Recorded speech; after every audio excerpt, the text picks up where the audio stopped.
Bienvenidos al canal Ecos del Miedo. Comenzamos.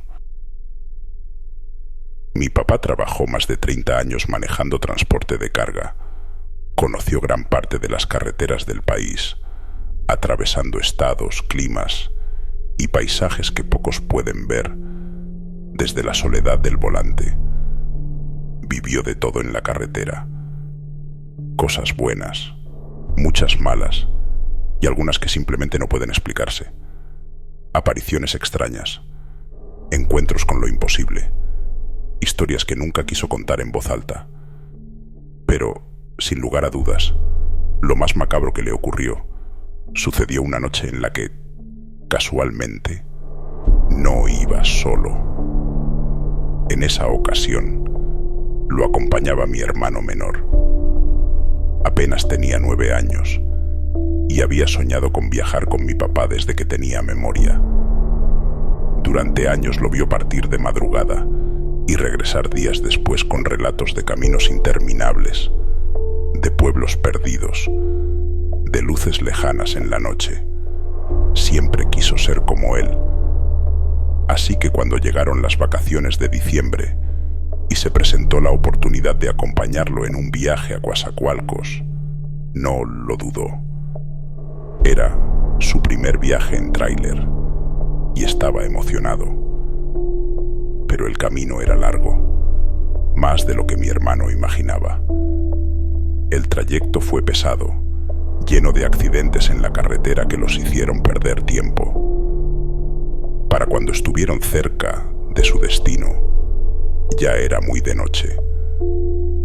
La carretera estaba desierta, con apenas uno que otro tráiler cruzándose en la lejanía. El motor rugía en el silencio. Las luces del tráiler cortaban la oscuridad densa de la carretera. Mi hermano ya dormía, acurrucado en el asiento del copiloto. Estaba agotado. Mi papá manejaba en silencio. Y entonces, mi hermano despertó de golpe. Mi papá sintió su movimiento y, sin apartar la vista del camino, le preguntó si estaba bien. Pero mi hermano no respondió, no inmediatamente. Solo se quedó mirando el retrovisor, fijo, con los ojos muy abiertos. Después de unos segundos, dijo algo en un tono extraño, casi apagado. «Papá». Algo se subió. Mi papá sintió un escalofrío. Pensó que estaba soñando, todavía medio dormido. No le dio importancia, pero el niño insistió, esta vez en un tono más inquietante.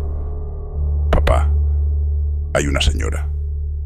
El aire en la cabina pareció volverse más denso. «¿Qué?», preguntó mi papá, sin dejar de mirar la carretera. «Se viene asomando». Mi papá frunció el ceño y echó un vistazo rápido al retrovisor. No vio nada. «Duérmete, hijo. Ya casi llegamos». Pero mi hermano no se movió. Siguió mirando en silencio, aferrado a su asiento, respirando muy bajito. Y entonces su voz se quebró en un grito. «¡Ahí está! ¡Se está asomando!». Esta vez mi papá no pudo ignorarlo. Volvió a mirar el retrovisor y por un instante vio algo, una sombra, un reflejo fugaz, algo con pelo largo que desapareció demasiado rápido. Mi papá sintió la piel de la nuca erizarse. Había algo en la parte trasera del tráiler. «¿Ya la viste?», preguntó mi hermano con un hilito de voz. Mi papá no respondió. No quería asustarlo más, pero la sensación en su pecho ya no era solo nervios, era miedo. Aceleró. Los kilómetros pasaron. A lo lejos, vio las luces de una gasolinera. Decidió que ahí revisaría la carga. Se convencería a sí mismo de que era su imaginación, de que su hijo estaba soñando. Y entonces, el viento cambió. Ya no sonaba como antes. Era un murmullo entrecortado, como si alguien estuviera hablando muy bajo, en un idioma que no existía. Se obligó a ignorarlo. Entró en la gasolinera, reduciendo la velocidad. Un joven de no más de 18 años se acercó para recibirlos, pero su perro reaccionó de una manera que hizo que mi papá se helara por dentro. El animal empezó a ladrar y a aullar como si viera algo que no debía estar ahí, algo en el tráiler. El joven frunció el ceño. Luego levantó la mano y le hizo señas a mi papá para que siguiera de largo. Mi papá bajó la velocidad aún más, confundido. ¿Qué pasa? El chico, viendo que no entendía, corrió hasta la puerta del tráiler y se sujetó con ambas manos, subiendo un poco. Y su cara tenía el mismo pánico que el de mi hermano. «Dale, patrón. No se pare». Ya se le subió. Mi papá sintió un escalofrío recorrerle la espalda. «¿Quién? No se pare, jefe. Písele hasta llegar a la ciudad. Porque si se para...». El chico se bajó de golpe y mientras corría, gritó algo más. Algo que mi papá apenas alcanzó a escuchar. «No los va a dejar llegar nunca». Mi papá no lo pensó dos veces. Pisó el acelerador.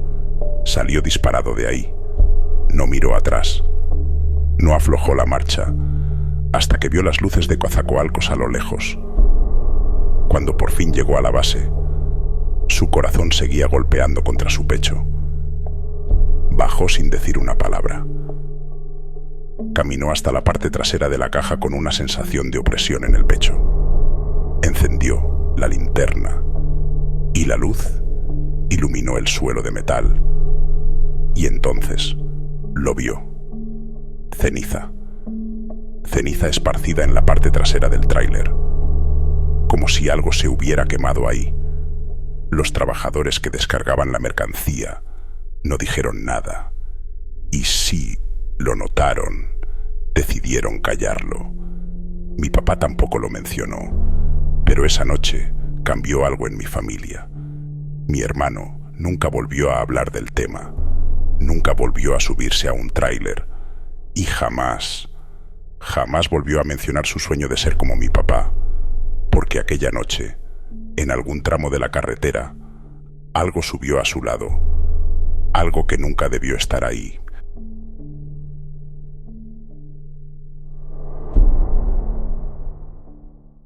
Si están disfrutando estas historias oscuras y quieren más, no olviden dejar su like, suscribirse a Ecos del Miedo y compartir sus comentarios.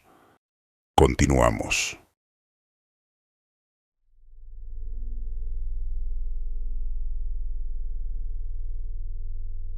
Esto sucedió hace algunos años, cuando llevé a mi abuela al pueblo donde nació. Hacía mucho tiempo que ella no regresaba allá, desde que murió mi papá. De hecho, él era quien la cuidaba. Y cuando eso pasó, mis hermanos y yo nos la llevamos con nosotros a la casa. Nunca mostró intención de volver. Nunca habló del pueblo, ni de las personas que dejó atrás. Pero ese día fue distinto. Nos avisaron que don Arturo, un viejo amigo suyo, había fallecido y sin dudarlo ni un segundo, decidió que debía estar en su velorio. La llamada llegó un jueves a las 4 de la tarde y para las 4:30 ya estábamos en camino, ella y yo, hacia el pueblo. El trayecto no era corto ni fácil. El pueblo donde nació mi abuela quedaba en una zona montañosa y las carreteras no solo eran peligrosas por sus curvas y caminos angostos, sino también por los asaltos que, según decían, ocurrían en los tramos más solitarios. Se hablaba de personas que bajaban desde pequeñas casas en lo alto de los cerros para aprovecharse de quienes se quedaban varados. Por eso, los que conocían bien el camino procuraban viajar siempre de día y sin hacer paradas innecesarias. El viaje, transcurrió sin problemas hasta que, en una curva especialmente cerrada, sentí de pronto que el auto se volvía inestable. El volante comenzó a jalonearse de un lado a otro y tuve que reducir la velocidad hasta detenerme por completo. Fui a revisar, sintiendo una presión en el pecho que se hizo aún más fuerte cuando vi lo que había ocurrido. Una llanta estaba completamente ponchada. El sol comenzaba a ocultarse y en esa carretera sabía que quedarse parado significaba una sola cosa: peligro. Pero cuando miré a mi abuela, esperando alguna reacción, vi que en lugar de decirme algo, o siquiera mirarme, simplemente juntó las manos y empezó a rezar. Me molestó. Yo estaba ahí, tratando de pensar en una solución, y ella, solo rezando. Me incliné para revisar el daño, para buscar la forma de cambiar la llanta, sin el maldito gato hidráulico que no llevaba. Y fue cuando escuché el sonido de un motor, acercándose muy lentamente. Era un sonido sutil, pero claro. Me incorporé y miré hacia la carretera, justo a tiempo para ver una camioneta enorme asomándose por la curva. Se detuvo en medio del camino. No pude ver cuántas personas iban dentro. Los vidrios estaban completamente polarizados. Quienes fueran se quedaron ahí sin moverse, detenidos en medio de la carretera, solamente observándonos. Se quedaron ahí un minuto entero, que me pareció eterno. Mi abuela seguía rezando. Yo no sabía qué hacer. El corazón me latía con fuerza, y aunque intenté no pensarlo, estaba segura de que en cualquier momento se bajarían de la camioneta.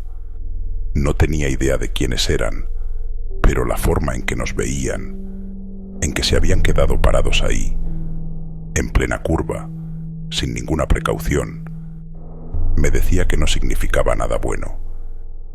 Entonces, sin previo aviso, dieron vuelta y desaparecieron por donde habían venido. Me quedé paralizada. Miré a mi abuela, esperando alguna explicación, alguna reacción, pero ella seguía rezando sin levantar la vista. No quise decir nada. Solo quería que pasara un auto, que pasara una patrulla, quien fuera que pudiera ayudarnos. Pero la carretera estaba vacía. El sol se ocultaba. El frío de la montaña se hacía cada vez más evidente. Abuelita, si algo pasa, si vuelven, usted se esconde entre los arbustos, le dije en voz baja, casi sintiéndome ridícula por decirlo así. Ella no respondió. Murmuró algo que no entendí y siguió rezando. Entonces, otro auto apareció por la curva. Era pequeño, completamente opuesto a la camioneta de hacía unos minutos. Se detuvo justo detrás de nosotras y, después de unos segundos, un hombre muy alto bajó del asiento del conductor. Caminó hacia nosotras con calma. ¿Necesitan ayuda?, preguntó con voz tranquila. Asentí, pero sin estar del todo segura de si debía confiar en él. Sin embargo, cuando abrió la cajuela de su auto y sacó herramientas, sentí un alivio inmediato. Era un llantero. No sé cómo le llamen en su país, pero era alguien que trabajaba en una llantera, en una vulcanizadora. Alguien que se dedicaba a arreglar neumáticos. Justo la persona que necesitábamos en ese momento. No dijo nada más. Se arrodilló junto a la llanta dañada y comenzó a trabajar con rapidez, como si no hubiera nada extraño en la situación. Yo apenas podía creerlo. Pero cuando miré a mi abuela, la vi observándolo con atención, con el mismo tipo de mirada que alguien tiene cuando ve a alguien que conoce. Entonces, como si hubiera sentido su mirada, el hombre alzó la vista y la miró a ella también. Se quedó en silencio por un momento antes de sonreír con incredulidad. «No puede ser», dijo. «Usted es la mamá de...». Mi abuela asintió. Él suspiró y se limpió las manos. Nos contó que había sido amigo de mi padre hace muchos años. Hace rato andaba en un pueblo vecino con un amigo, pero no sé... Sentí que era mejor regresar temprano hoy. Solo por eso pasé por aquí a esta hora, nos dijo. Ella no dijo nada más. Terminó de ajustar la llanta y nos pidió que siguiéramos de inmediato. Él manejó detrás de nosotros hasta que llegamos al pueblo, asegurándose de que no volviéramos a quedarnos solas en la carretera. Cuando por fin estacionamos, mi abuela besó la imagen de San Cristóbal que tenía entre las manos todo ese tiempo, el santo de los viajeros, el santo de los que van al volante. Desde ese día, llevo conmigo una imagen de San Cristóbal cuando manejo y una oración de mi abuela, porque, aunque esto no parezca una historia paranormal para la mayoría de la gente que nos escuche, yo sé que algo más grande que nosotras nos cuidó esa tarde.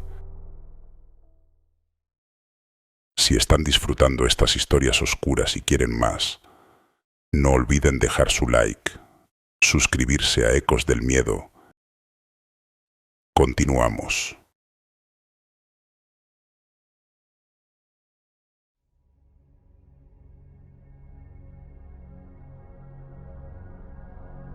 Esta experiencia se las comparto para que sean ustedes quienes tengan la última palabra. Esto sucedió hace exactamente 2 años y medio, cuando mi hermano y yo viajábamos por carretera. Él manejaba y yo iba de copiloto.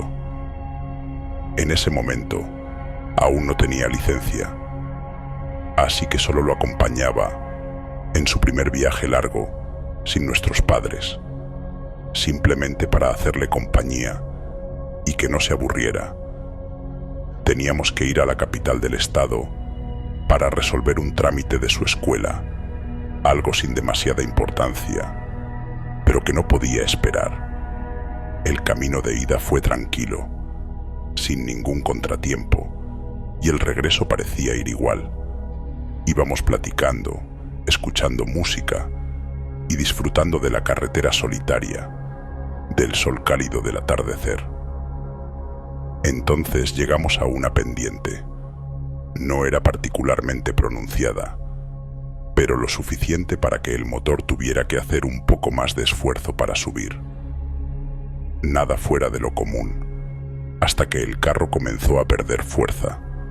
Primero fue la música, que se cortó de repente, luego el motor, que se ahogó sin previo aviso y se apagó. De un segundo a otro, el auto estaba completamente apagado. Intentamos encenderlo de nuevo, pero no respondía. Y lo peor era que la pendiente comenzaba a vencernos. Mi hermano presionó el freno con todas sus fuerzas, pero el carro no se detenía. Solo con el freno de mano logró aligerar la caída, pero el vehículo seguía deslizándose en reversa, como si la carretera nos estuviera empujando hacia atrás. Logró controlar la dirección lo suficiente para salir del asfalto y nos metimos en un terraplén de tierra blanda, donde al fin nos pudimos detener. El alivio llegó de golpe. No habíamos chocado, no nos habíamos salido por completo del camino y sobre todo, no venía ningún auto detrás de nosotros. En otras circunstancias, aquello pudo haber terminado en un accidente muy grave. Nos miramos sin decir nada, todavía con el susto encima. Yo me sentía mareado, con muchas ganas de vomitar, así que me alejé unos pasos para respirar mientras mi hermano buscaba una botella de agua. Y fue en ese momento cuando lo notamos, cuando sucedió lo que me hace escribirles esta historia. No puedo explicar lo que sentimos de repente. No fue inmediato, sino algo que fue creciendo poco a poco. Una sensación que se filtraba en la piel como una punzada de incomodidad, una angustia que nos aplastaba la espalda. Los dos la sentimos. Algo no estaba bien. No era solo el miedo del accidente, de habernos quedado sin frenos, el nerviosismo de quedarnos parados en la carretera. Era otra cosa.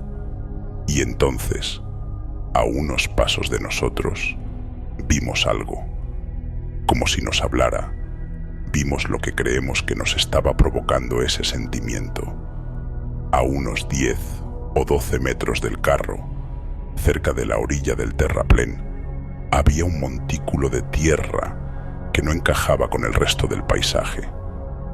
No era parte del camino ni parecía natural. Parecía removido hacía poco y cubierto torpemente con una capa de hojarasca. Mi hermano lo vio primero y, sin decir nada, avanzó con cautela.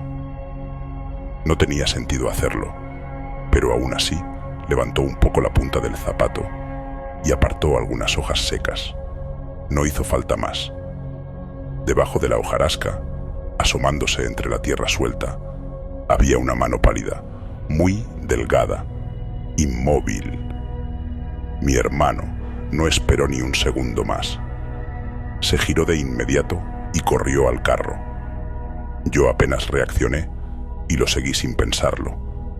Él sacó del auto un triángulo reflejante de emergencia y lo dejó al lado de la carretera. Luego saltamos al carro, giró la llave y el motor encendió sin ningún problema, como si nunca hubiera fallado, como si nada de lo anterior hubiera ocurrido. Manejamos sin detenernos hasta llegar a la ciudad, todavía temblando. Cuando por fin encontramos un sitio para estacionarnos, mi hermano sacó su teléfono y llamó a la policía. Dio la ubicación exacta de donde habíamos estado, tan detallada como pudo, incluyendo el detalle del triángulo de emergencia. No nos importó que pudieran rastrear la llamada o hacernos preguntas. Solo queríamos asegurarnos de que alguien encontrara a esa persona. A lo largo del tiempo, muchas personas nos han dicho que lo que pasó fue una simple coincidencia, que justo nos detuvimos ahí por casualidad, que fue mala suerte lo del carro y nada más. Pero yo no lo creo. Ese auto nunca antes había fallado y nunca volvió a fallar después. Lo que pasó nos llevó exactamente a ese sitio. Nos obligó a detenernos, a saber que alguien estaba ahí. Y aunque no sé si lo que ocurrió fue obra del destino o de algo más, hay algo de lo que estoy seguro. Esa persona ya no está sola. Desde aquel día, con la esperanza de que de alguna manera hayamos hecho lo correcto, rezo por ella sin falta todas las noches. No olviden dejar su like, suscribirse a Ecos del Miedo y compartir sus comentarios. Cada apoyo nos ayuda a seguir explorando lo desconocido juntos.